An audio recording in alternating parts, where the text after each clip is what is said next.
आज के इस वीडियो में हम बात करने वाले हैं जिस दिन आपकी सैलरी आती है उस दिन से लेकर अगले महीने की सैलरी डेट के बीच में अपनी सैलरी को कैसे मैनेज करना है, कैसे एक्सपेंसेस में डालने हैं, कैसे इन्वेस्टमेंट में डालने हैं। और अगर आप इन्वेस्टमेंट नहीं कर पा रहे हैं, कुछ पैसे नहीं बच रहे हैं, या अगर कुछ पैसे बच रहे हैं तो आप इन्वेस्टमेंट करने की सोच रहे हैं, तो किस तरीके से सबसे बेहतर तरीके से किया जाए। 2025 स्टार्ट होने वाला है। 2025 स्टार्ट होने से पहले हमें अपनी प्लानिंग कर लेनी है कि अगर अभी तक हमने इन्वेस्टमेंट सेविंग नहीं करी है तो हमें 2025 से करना ही करना है। नमस्कार दोस्तों, मेरा नाम है अतुल श्रीवास्तव। आपका स्वागत है मेरे YouTube चैनल पे। जब मैं सैलरी मैनेजमेंट की बात करता हूँ, एक्सपेंसेस मैनेजमेंट की बात करता हूँ, इन्वेस्टमेंट के तरीके की बात करता हूँ, तो बहुत सारी चीज़ें इसमें आपको लगेंगी कि मैं रिपीट कर रहा हूँ या बोरिंग सी साबित होंगी। दोस्तों, जब क्रिप्टो करेंसीज और इस तरीके की चीज़ें आती हैं मार्केट में, हमें तुरंत लगता है कि हमें पैसे बनाने की तरफ भागना चाहिए। यकीन मानिए, जितने भी ये तरीके होते हैं, जितने भी ऐसे तरीके होते हैं जो आपको तुरंत और जल्दी पैसे बनाने की तरफ लेकर जाते हैं, ज़्यादातर उसमें आपको अच्छे रिजल्ट्स नहीं देते या लॉन्ग रन में आपको खराब रिजल्ट्स देते हैं। आपके पैसे डूबने के चांसेस बहुत ज़्यादा होते हैं। मैं एक फिनेंस एक्सपर्ट नहीं हूँ, लेकिन मैं फिनेंस की जो एडवाइजेज आपको दे रहा हूँ वो मैं अपने पर्सनल एक्सपीरियंस के बेसिस पे दे रहा हूँ। मुझे पता है इन तरीकों से वेल्थ बनाई जाती है, इन तरीकों से वेल्थ क्रिएट की जाती है, और मेरा पूरा विश्वास है, इसीलिए वो अपने पर्सनल एक्सपीरियंसेस मैं आपके साथ शेयर कर रहा हूं। पर्सनल फिनेंस का जो मैनेजमेंट होता है उसके लिए सबसे बेहतरीन एक फिनेंस का रूल है 50-30-20 का रूल। अब ये थ्योरेटिकल बात है कि बिल्कुल 50-30-20 में आपको अपने सैलरी को आप डिवाइड कर पाएंगे। मतलब जितना आपका पूरा सैलरी या इनकम है उसका 50% अपनी नीड्स में खर्च कर रहे हैं, उसका 30% अपने वांट्स में खर्च कर रहे हैं, और 20% सेविंग या इन्वेस्टमेंट में पैसे डाल रहे हैं। ये थ्योरेटिकली तो बहुत अच्छा लगता है, थ्योरेटिकली हम बिल्कुल इसको कर सकते हैं, लेकिन ज़्यादातर केसेस में बिल्कुल ये एक्सेल शीट पे पॉसिबल होता है, लेकिन जब हम इम्प्लीमेंट करते हैं, अपनी दिनचर्या में जाते हैं, डेली लाइफ को देखते हैं, तो एग्जैक्टली इस तरीके से मैनेज नहीं हो पाता है बहुत बार।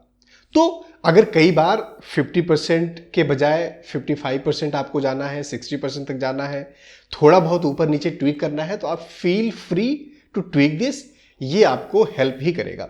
लेकिन हमें कोशिश करनी चाहिए कि अपनी जो नीड्स है वो अपनी सैलरी के 50% के ब्रैकेट में डालनी ही डालनी है, और 30% में अपने वांट्स को डालना है, 20% में अपनी सेविंग्स को या इन्वेस्टमेंट को डालना है। अब कोई भी इन्वेस्टमेंट शुरू करने से पहले हमें यह जानना जरूरी है कि क्या पहला स्टेप है इन्वेस्टमेंट का। तो पहला स्टेप इन्वेस्टमेंट का नहीं होता है। हमें इन्वेस्टमेंट स्टार्ट करने से पहले या सेविंग स्टार्ट करने से पहले 4 चीजें करनी है। पहली चीज करनी है अपना टर्म इंश्योरेंस लेना है, दूसरी हेल्थ इंश्योरेंस लेना है, तीसरा इमरजेंसी फंड बनाना है। इन तीनों के जितना ही इंपॉर्टेंट है, अपनी जो लायबिलिटीज हैं, जो आपके ऊपर लोन्स हैं, जो कर्जे हैं, उनको पे ऑफ करना है, उनको खत्म करना है। कई बार हमारे दिमाग में ये आता है कि ठीक है, कर्जे तो हमेशा लगे रहेंगे, ईएमआई तो हमेशा लगी रहेगी, और हम साथ ही साथ कुछ ईएमआई चुकाते चलते हैं, कुछ पैसे और लोन चुकाते चलते हैं, लेकिन साथ ही साथ हम कुछ इन्वेस्टमेंट भी करते चलते हैं। मेरा एक्सपीरियंस ऐसा नहीं कहता। मेरा एक्सपीरियंस ऐसा कहता है कि अगर आप लोन ईएमआई आपकी जाती रहेगी और आपके खर्चे कम नहीं हो रहे हैं, तो ये जो आप इन्वेस्टमेंट कर रहे हैं, ये जो पैसे आप डाल रहे हैं हर महीने, ये 6 महीने बाद आप फिर से दोबारा निकाल लेंगे, किसी न किसी रीजन की वजह से, किसी न किसी आवश्यकता की वजह से। तो सबसे पहले हमें अपने आप को सिक्योर करना है। सिक्योर करने के लिए हमें एक लाइफ इंश्योरेंस लेना है। उसमें मैं आपको सजेस्ट करता हूं एक टर्म इंश्योरेंस लीजिए। आपकी जो ईयरली इनकम है, मतलब अगर मान लीजिए आपका सीटीसी 5 लाख या 10 लाख रुपए है, तो उसका 20 से 25 गुना आपको एक टर्म इंश्योरेंस लेना चाहिए। साथ ही साथ जब आप टर्म इंश्योरेंस लेते हैं, और अगर आप टर्म इंश्योरेंस लेते हैं, कोई दूसरा प्लान नहीं लेते हैं, यूलिप नहीं लेते हैं, लिंक्ड प्लान नहीं लेते हैं, तो आपको ये काफ़ी सस्ता पड़ता है। नॉर्मली अगर 20 से 25 साल की एज में अगर आप एक टर्म इंश्योरेंस लेते हैं, और आप मान के चलता हूं कि 1 करोड़ या 1.25 करोड़ का आप टर्म इंश्योरेंस ले रहे हैं, तो 600-700 रुपये मंथली में आपका टर्म इंश्योरेंस आ जाता है। टर्म इंश्योरेंस एक बेसिक नेसेसिटी है, बेसिक नीड है। ये आपका वांट नहीं है, ये इन्वेस्टमेंट नहीं है। आपको कंफ्यूज नहीं होना चाहिए। टर्म इंश्योरेंस लेते हुए आपको बहुत सारी चीजों को ध्यान में देना होता है। उसके लिए डिटेल वीडियो मैंने अलग से बनाए हुए हैं। यहां पर थोड़ा सा मैं आपको ब्रीफ कर देता हूं, क्योंकि हम आज बात कर रहे हैं कि टर्म इंश्योरेंस अगर आपने नहीं लिया है तो लेना ही है। क्या क्या इसमें टिपिकल चीजें हैं जो आपको कंसीडर करना चाहिए। एक तो ये किस कंपनी से आप ले रहे हैं, उसका सेटलमेंट रेशियो क्या है, ये आपको देखना है। जब आप टर्म इंश्योरेंस ले रहे हैं तो कितने समय के लिए ले रहे हैं, ये भी इंपॉर्टेंट है। मतलब आपको क्या टर्म इंश्योरेंस 80 साल तक के लिए लेने की जरूरत है या 100 साल तक के लिए टर्म इंश्योरेंस लेने की जरूरत है? नहीं, नॉर्मली मेरा रिकमेंडेशन होता है, या मैंने जो अपने लिए लिया है, मैं 65 ईयर्स तक अपना टर्म इंश्योरेंस अगर आप करा के रखते हैं तो वो बेहतर है। जब आप टर्म इंश्योरेंस में उससे ज्यादा अपना कवर लेते हैं तो प्रीमियम आपको बढ़ जाता है, पैसे ज्यादा देने पड़ते हैं। और नॉर्मली 65 की एज ऐसी एज होती है तब तक आप अपनी लायबिलिटीज से मुक्त हो जाते हैं, खत्म हो जाते हैं। आप जो इन्वेस्टमेंट कर रहे हैं, आपके कुछ पैसे भी बन जाते हैं, आप रिटायरमेंट की तरफ चले जाते हैं। नॉर्मली अगर आपके बच्चे हैं तो वो भी स्टेबल हो जाते हैं, अपने पैरों पर खड़े हो जाते हैं। तो आपके कोई मेजर लायबिलिटी लाइफ में नहीं रहती। और जब मेजर लायबिलिटी नहीं रहती है तो हमें टर्म इंश्योरेंस में पैसे क्यों देने हैं उसके बाद, पहली चीज। दूसरी चीज, टर्म इंश्योरेंस लेते हुए आपको एक तो देखना है कि कितने एज तक का आप टर्म इंश्योरेंस ले रहे हैं और कितने टाइम तक पेमेंट का टर्म इंश्योरेंस ले रहे हैं। बहुत सारे टर्म इंश्योरेंस आपको ये ऑप्शन देते हैं कि आपने 25 साल का या 30 साल का प्लान लिया हुआ है। मतलब मान लीजिए अगर मेरी एज 30 ईयर्स है और मैं अगले 30 साल मतलब 60 साल के लिए टर्म इंश्योरेंस ले रहा हूं, तो पेमेंट पीरियड में केवल 10 साल रख सकता हूं, क्योंकि मुझे नहीं पता जब मैं 40 साल का हो जाऊंगा या 50 साल का हो जाऊंगा उसके बाद मैं काम कर पाऊंगा या नहीं काम कर पाऊंगा। और अगर काम नहीं कर पाया और मैं प्रीमियम नहीं दे पाया तो उस समय मेरा ये जो इंश्योरेंस है, ये पॉलिसी जो है वो लैप्स कर जाएगी। इसलिए जितने समय तक का आपका, जितनी एज तक का आपका आपने इंश्योरेंस लिया हुआ है, उतनी एज का आपको पेमेंट टर्म नहीं रखना चाहिए। पेमेंट टर्म हमेशा कम रखना चाहिए, तो आपके लिए हेल्पफुल होता है। दूसरा, हेल्थ इंश्योरेंस। हेल्थ इंश्योरेंस के लिए तो बहुत ही डिटेल वीडियो एक मैंने अलग से बनाई हुई है। लेकिन जब आप हेल्थ इंश्योरेंस लेते हैं तो आपको यह ध्यान देना है, अपने घर में जितने भी मेंबर्स हैं सबका हेल्थ इंश्योरेंस आपको लेना है। नॉर्मली 5 से 10 लाख का मिनिमम हेल्थ इंश्योरेंस लेना है, या आपकी जो सीटीसी है 1 साल की, उतना हेल्थ इंश्योरेंस आपको मिनिमम लेना है। साथ ही साथ आपको यह ध्यान देना है, अगर आपके पेरेंट्स हैं और आप हैं तो आपको पेरेंट्स के साथ अपने हेल्थ इंश्योरेंस को क्लब करके नहीं लेना है। पेरेंट्स का हमेशा अलग हेल्थ इंश्योरेंस लेना है अपना, और अगर आप शादीशुदा हैं तो अपनी वाइफ का, अपने बच्चों का हेल्थ इंश्योरेंस एक पैकेज में लेना है। तो ये 2 अलग अलग हेल्थ इंश्योरेंस आपको लेने हैं। तीसरी चीज, आपको एक इमरजेंसी फंड बनाना है। हमें नहीं पता, आजकल मार्केट डाउन चल रही है, कभी कोविड आ जाता है, कुछ ना कुछ इशू होता ही रहता है। ऐसे केसेस में आपको नहीं पता कि आपकी जॉब कब तक चलेगी, या कोई ऐसी इमरजेंसी आ गई जहां पर आपको कुछ पैसों की जरूरत पड़ गई, तो आपने जो इन्वेस्टमेंट करी हुई है, जो सेविंग करी हुई है, उसमें से आपको पैसे ना निकालने पड़े या लोन ना लेना पड़े। इसके लिए आपको एक इमरजेंसी फंड भी बनाना चाहिए। इमरजेंसी फंड आपकी जो बेसिक नेसेसिटी है, मतलब रूम रेंट या घर अगर है तो घर की ईएमआई और राशन, बच्चों की फीस, ये जो बेसिक चीजें हैं जिसको आप अवॉइड नहीं कर सकते, उस हिसाब से 6 महीने का बैलेंस आपके पास होना चाहिए। इसको कोशिश करें कि आप शेयर मार्केट में आप पैसे ना डालें जो इमरजेंसी फंड वाले हैं। इमरजेंसी फंड वाले पैसे आप या तो किसी लिक्विड फंड में डाल सकते हैं या किसी एफडी में डाल सकते हैं, किसी ऐसी जगह पर डाल सकते हैं जो बिल्कुल आपका सेफ बना रहे। जब आपकी सैलरी बढ़ती जाती है तो हर 2 साल 3 साल में ये इमरजेंसी फंड के अमाउंट को रिवाइज करें। इन सब के बाद अब आप तैयार हैं अगले स्टेप के लिए। जब आपने ये तीनों चीजें कर ली तो आप अगले स्टेप के लिए रेडी हैं। अगला स्टेप अभी इन्वेस्टमेंट नहीं है। कई सारे लोग यहीं पर कंफ्यूज होते हैं और यहीं पर प्रॉब्लम होती है कि वो तुरंत इन्वेस्टमेंट पे, शेयर मार्केट में पैसे डालने पर चले जाते हैं। मेरी बात यकीन मानिए, ये बोरिंग सा प्रोसेस हो सकता है, लेकिन वेल्थ क्रिएट करने का, पैसे क्रिएट करने का यही तरीका है। शॉर्टकट्स काम नहीं करते हैं। और ये तरीका ये है कि इन्वेस्टमेंट के बजाय अब आपको अपनी लायबिलिटीज खत्म करनी है। लायबिलिटीज मतलब क्रेडिट कार्ड का आपका बिल है, किसी भी तरीके का लोन है, पर्सनल लोन है, कार लोन है, कोई भी लोन है, तो उसे आप पे ऑफ करिए इन्वेस्टमेंट करने से पहले। यकीन मानिए जब आप ये पे ऑफ कर लेंगे तो आप अच्छा और ज्यादा इन्वेस्टमेंट चंक में कर पाएंगे। अब इसमें घर की ईएमआई को मैं नीड मानता हूं, बेसिक नीड मानता हूं, क्योंकि अगर आप घर की ईएमआई नहीं दे रहे होते तो उसकी जगह पर आप रेंट दे रहे होते, तो या तो घर की ईएमआई या रेंट एक चीज आपकी बेसिक नीड में आएगी। अब मानता हूं कि आपने ये लायबिलिटीज अपनी कम कर ली, लायबिलिटीज खत्म कर ली या लगभग खत्म करने के मुहाने पर पहुंच चुके हैं। अब अगला कदम आता है इन्वेस्टमेंट का। इन्वेस्टमेंट करने के लिए बढ़िया तरीका है गोल्ड, आजमाया हुआ तरीका है, सब लोग जानते हैं, और नॉर्मली इसका इंडियन मार्केट के ऊपर नीचे जाने से गोल्ड के रेट पे फ्लक्चुएशन बहुत ज्यादा नहीं होता। लेकिन जब आप गोल्ड में इन्वेस्टमेंट करते हैं तो आपको एक चीज ध्यान देना चाहिए कि ज्वेलरी में गोल्ड बनवा के रखना इन्वेस्टमेंट का बहुत अच्छा तरीका नहीं है, क्योंकि इस पे एक तो टैक्सेस ज़्यादा लगते हैं, मेकिंग चार्जेस लगता है जो बहुत ज़्यादा ह्यूज होता है। गोल्ड नॉर्मली 8 से 10% एनुअल रिटर्न देते हैं हिस्टोरिकल डेटा के हिसाब से, लेकिन अगर आप ज्वेलरी के रूप में रखते हैं तो ये इन्वेस्टमेंट आपके लिए बेकार हो जाएगी, एफडी जैसी आपको रिटर्न आपको मिलेगा। तो आपको सोवरेनियन गोल्ड बॉन्ड, जिसको हम लोग एसजीबी बोलते हैं, ये गवर्नमेंट हर क्वार्टर में इशू करती है, उसमें आप पैसे लगाते हैं तो एक तो इसमें कोई मेकिंग चार्ज नहीं है और जो रिटर्न दे रहा है गोल्ड वो रिटर्न दे ही रहा है। इसके अलावा 2.5% का एडिशनल इंटरेस्ट आपको इसमें मिलता है, तो ये आपके लिए करीब 10-11% का रिटर्न हो जाता है, जो बहुत अच्छा रिटर्न है और बहुत ही सेफ रिटर्न है। दूसरा, जब आपने एक गोल्ड या कुछ मतलब ऐसे चीज में पैसे लगा दिए, अब आपका फोकस होना चाहिए आपके गोल्स क्या हैं, उन गोल्स को आइडेंटिफाई करिए और गोल्स के हिसाब से इन्वेस्टमेंट करिए। अब हम गोल्स को भी 2 पार्ट में डिवाइड करेंगे। पहला पार्ट है ऐसे गोल जो शॉर्ट टर्म है।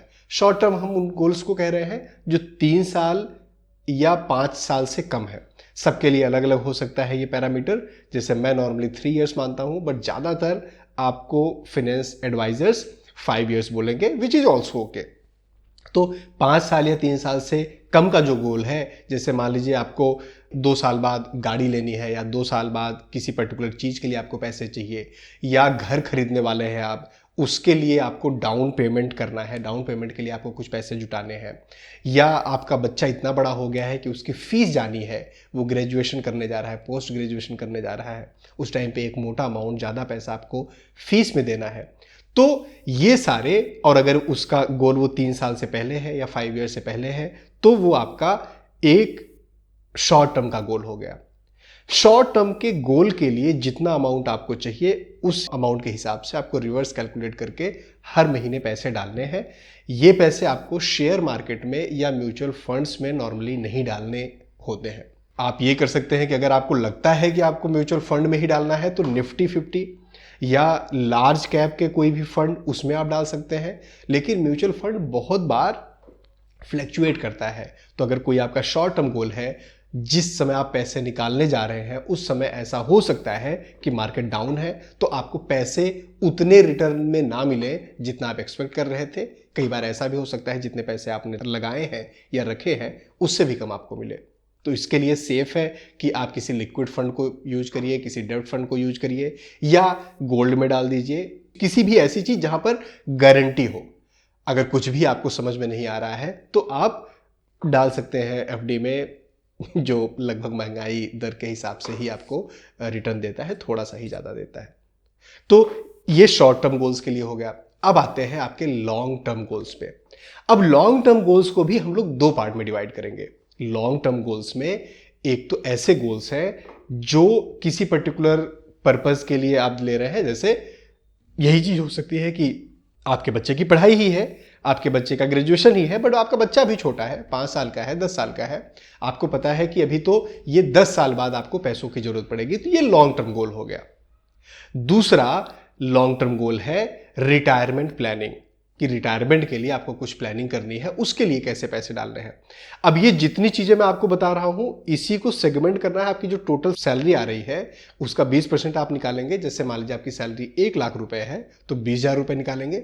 अगर आपकी सैलरी 10,000 रुपए है तो 2,000 रुपए निकालेंगे, और उस 2,000 रुपए को ही अलग अलग कैटेगरीज में डिवाइड करेंगे। मतलब 1000 रुपये आपने शॉर्ट टर्म के लिए डाले और 1000 रुपये लॉन्ग टर्म के लिए डाले, या अगर आपने 20,000 रुपये निकाले हैं तो 10,000 शॉर्ट टर्म में डाले, 10,000 आपने लॉन्ग टर्म में डाले। वो आपको उसी पैसे को मैनेज करना है और अपना पोर्टफोलियो डाइवर्सिफाइड रखना है। मतलब हर चीज के लिए आपको इक्वल एफर्ट मारना है। ऐसा नहीं है कि केवल आप शॉर्ट टर्म के लिए केवल शेयर मार्केट में पैसे डालते जा रहे हैं या केवल रिटायरमेंट के लिए पैसे जोड़ते जा रहे हैं, वेल्थ क्रिएशन की तरफ आप ध्यान नहीं दे रहे हैं। हम बात कर रहे थे लॉन्ग टर्म गोल की। लॉन्ग टर्म गोल में दो तरीके से हमने डिवाइड किया। अब रिटायरमेंट के लिए अगर हम बात करें तो रिटायरमेंट के लिए मेरा प्रेफरेंस है एनपीएस या पीपीएफ। हो सकता है आपका प्रेफरेंस कुछ और हो, आप लार्ज कैप में डालना चाहते हैं, निफ्टी 50 में पैसे डालना चाहते हैं, वो भी एक अच्छा ऑप्शन है, उसमें कोई बुराई नहीं है। लेकिन मेरा मानना है एनपीएस या पीपीएफ बहुत अच्छे और सिक्योर ऑप्शन होते हैं पेंशन्स के लिए। अब एनपीएस में कई सारे लोग बोलते हैं कि एनपीएस तो आपको रिटर्न देता है केवल 10 से 15%, तो आपको कॉम्बिनेशन कर लेना चाहिए। मतलब कुछ पैसे आप लॉन्ग कैप के फंड में डाल दीजिए, कुछ पैसे आप एनपीएस में डाल दीजिए। एनपीएस पहले दिन पर ही आपको 30% का रिटर्न देता है, और अगर आप टोटल रिटर्न देखेंगे तो करीब 40 से 42% का रिटर्न देता है। कैसे देता है ये मैंने एक अलग से वीडियो में बताया हुआ है, उसका लिंक भी मैं डिस्क्रिप्शन में डाल दूंगा। तो एनपीएस या पीपीएफ में आप पैसे डाल रहे हैं और वो आपका रिटायरमेंट वाला शॉर्टेड है। अब मान लीजिए आपके कुल 1000 रुपये बन रहे हैं, तो उसमें से 500 रुपये आप एनपीएस या पीपीएफ में डालिए, बाकी 500 रुपये वेल्थ क्रिएशन या लॉन्ग टर्म गोल में आपको डालना है। या अगर आप 10,000 रुपये बचा रहे हैं तो उसमें से 5,000 रुपये आपको एनपीएस या पीपीएफ में डालना है, बाकी जो 5,000 रुपये बचे उसको लॉन्ग टर्म गोल के लिए बचा के रखना है। अब लॉन्ग टर्म गोल में आप क्या करने वाले हैं? लॉन्ग टर्म गोल में आपके पास पहले जो आपने टारगेट सेट किए हैं उसका 50% से ज़्यादा पैसा आपको म्यूचुअल फंड में डालना चाहिए। और म्यूचुअल फंड में कैसे पैसे डालने होते हैं इसके लिए थोड़ी नॉलेज होनी चाहिए। अगर आपको समझ नहीं है, अंडरस्टैंडिंग नहीं है, तो लॉन्ग कैप या मिड कैप आपके लिए बेहतर ऑप्शन हो सकता है। क्यों मैं आपको म्यूचुअल फंड में पैसे डालने के लिए यहां पर सजेस्ट कर रहा हूं, पहले नहीं सजेस्ट कर रहा था, क्योंकि यहां पर अब हम लॉन्ग टर्म की बात कर रहे हैं। तो नॉर्मली अगर 5 साल 6 साल बाद का कोई गोल है तो ऐसा नहीं है कि अगले 5 साल मार्केट लो ही रहेगी। अगर आप कभी भी हिस्टोरिकल डेटा निकाल के देखेंगे तो 5 साल 6 साल में एक आपको अच्छा खासा रिटर्न मिल जाता है म्यूचुअल फंड से, चाहे किसी भी तरीके के म्यूचुअल फंड्स हो। तो यहां पर आप ये इन्वेस्टमेंट कर सकते हैं, विच इज गुड। दूसरा ऑप्शन है जो आपने इसमें 60% आपने लॉन्ग टर्म के गोल में इस तरीके से पैसे डाल दिए। अब अगर आपको शेयर मार्केट की, इन इंस्ट्रूमेंट्स की नॉलेज है, अच्छी अंडरस्टैंडिंग है, बाकी बचे हुए 40% या 30% वो आप शेयर मार्केट या किसी ऐसी चीज में डाल सकते हैं जहां पर रिस्क थोड़ा ज्यादा है बट रिटर्न भी ज्यादा आपको मिल सकता है। आपको पहले बाकी सारी चीजें कर लेनी है, सिक्योरिटी बना लेनी है, उसके बाद इस तरफ जाना है शेयर मार्केट में। और जब भी आप शेयर मार्केट में जा रहे हैं, ट्रेडिंग कर रहे हैं, तो वो नॉर्मली मेरा व्हाट्सएप ग्रुप ज्वाइन कर लो और उसमें मैं शेयर सजेस्ट करती हूँ। That doesn't work most of the time आपको अपनी नॉलेज एक्वायर करनी ही पड़ेगी, आपको उसके लिए उतरना पड़ेगा, देखना पड़ेगा। केवल टिप्स के भरोसे नहीं रहना है। अगर केवल टिप्स के भरोसे रहेंगे 90% of the chances you will lose your money. लिख के रख लीजिए। अब बात करते हैं कि हमने ये सारी चीजें कर ली। एक सवाल आता है कि नीड क्या है और वांट क्या है, मतलब नीड और वांट में डिफरेंस कैसे करें। बहुत सारी ऐसी चीजें होती हैं जो हम नीड और वांट में डिफरेंस नहीं कर पाते। एग्जाम्पल्स के थ्रू मैं आपको समझाता हूं। इंश्योरेंस है, मतलब टर्म इंश्योरेंस है और हेल्थ इंश्योरेंस है। ये किस चीज में आएगा? क्या ये इन्वेस्टमेंट में आएगा? क्या ये वांट में आएगा? नीड में आएगा? ये नीड की चीज है, ये बेसिक नेसेसिटी है। ये वांट से और इन्वेस्टमेंट से बहुत पहले की बात है। तो अगर आपको इंश्योरेंस आपका जाना है, हेल्थ इंश्योरेंस जा रहा है, टर्म इंश्योरेंस जा रहा है, ये सारी चीज़ें आपके 50% वाले ब्रैकेट से आनी चाहिए। उसी के हिसाब से उतना ही आपको लेना है, उतना ही छोटा आपको पैकेज लेना है, उतना छोटा ही इंश्योरेंस लेना है जो आप उससे कवर कर पाए। 50 के बजाय 60 हो जाए ओके है, बट उससे ज़्यादा नहीं होना चाहिए। अब रूम रेंट की बात आती है तो रूम रेंट भी आपकी बेसिक नेसेसिटी है, लेकिन होम ईएमआई, मतलब आपके घर की ईएमआई जा रही है, तो क्या वो नीड में आएगी या वांट में आएगी? क्योंकि घर लेना तो जरूरत नहीं थी आपकी। अब मान लीजिए आपने कोई घर लिया है और उसमें आप खुद रह रहे हैं, और आप कहीं और रेंट नहीं दे रहे हैं तो वो आप नीड में डालेंगे। लेकिन अगर आपने एक घर लिया हुआ है और वहाँ पर आपकी ईएमआई जा रही है, लेकिन साथ ही साथ आप किसी दूसरे घर में रह रहे हैं या किसी ऐसे घर में रह रहे हैं जिसका रेंट भी आप पे कर रहे हैं या दूसरी ईएमआई चल रही है, तो इस वाले घर को जिसकी ईएमआई जा रही है इसको आप वांट में डालेंगे या थोड़ा पार्ट वांट में, थोड़ा इन्वेस्टमेंट में डाल सकते हैं। आप इसको नीड में नहीं डालेंगे। दोस्तों ये बेसिक अंडरस्टैंडिंग है, बेसिक प्रोसेस है। This is the key to help you कि आप वेल्थ कैसे क्रिएट करेंगे, अपने पर्सनल फिनेंसेस को कैसे मैनेज करेंगे, अपने लाइफ में फाइनेंशियली इंडिपेंडेंट कैसे होंगे। पैसे बनाना इंपॉर्टेंट है, लेकिन पैसे नहीं गंवाना उतने ही इंपॉर्टेंट है। ज़्यादातर लोग इस वजह से गरीब नहीं होते कि वो पैसा अच्छा कमा नहीं पा रहे हैं। आप कितना भी पैसा कमा रहे होंगे, आपको हमेशा फाइनेंशियल क्राइसिस रहेगा ही रहेगा अंटिल यू आर समसे फॉर एग्जाम्पल करोड़पति। और करोड़पति बनने के लिए भी आपको प्रोसेस यही लेकर जाना है। अगर आप 100% गारंटी के साथ वहां पर पहुंचना चाहते हैं, 22 लाख पहुंचना चाहते हैं, तो कुछ भी करिए, मैं क्या कर सकता हूं। दोस्तों अपने आप में इन्वेस्टमेंट करना भी एक बहुत ही अच्छा इन्वेस्टमेंट ऑप्शन होता है। मैं कई बार और अक्सर वीडियोस में बताता हूं कि जब भी अपने ऊपर इन्वेस्टमेंट की बात आए, मतलब अब खुद की लर्निंग के लिए कुछ पैसे डालने हैं, ये एक्सपेंसेस नहीं है, ये नीड नहीं है, वांट, ये इन्वेस्टमेंट है। अपना कुछ लर्न करना है, कुछ सीखना है, कोई कोर्स परचेज करना है, अपने आप को बेहतर बनाने के लिए कुछ अगर आप कर रहे हैं, ये आपका इन्वेस्टमेंट है। इसमें खर्च करने से पहले आपको बिल्कुल नहीं सोचना चाहिए। दोस्तों मेरी वीडियो आपको कैसी लगी मुझे कमेंट बॉक्स में कमेंट करके बताएं। अगर आप किसी और टॉपिक पे इस तरीके की वीडियो चाहते हैं, मुझे वो भी कमेंट बॉक्स में कमेंट करके बता सकते हैं। अगर अभी तक आपने चैनल को सब्सक्राइब नहीं किया है तो सब्सक्राइब करिए। अपना और अपनों का ख्याल रखिए। Thank you. जय हिंद।